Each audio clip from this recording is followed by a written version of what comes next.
যে বসন্ত চাইনি কোনোদিন। কিশোর মজুমদার। আগুনকে ফাগুন হতে দেখেছি আমি, গলা বারুদকে আবির হতে দেখেছি, আর শিমুল পলাশ কৃষ্ণচূড়াকে তার কলির পর কলি বিলিয়ে দিতে দেখেছি। দেখে দেখে খুব ক্লান্ত হয়ে উঠছি রোজ। এখন শুধু তোমার মুখের মতো মুখ খুঁজছি, অবিকল অনাবিল নিশ্চিন্দ্র শিশুপনায় উন্মন একটা ফাগুন বালিকা।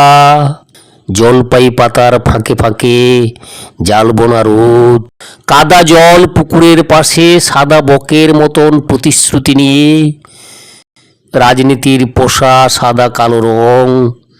এখন ক্লান্ত মনে হয়, বার বার ফিরতে ইচ্ছে করে তোমার গেন্দা ফুলের কাছে। হে শরৎ, আমি এ বসন্ত চাইনি কোনোদিন।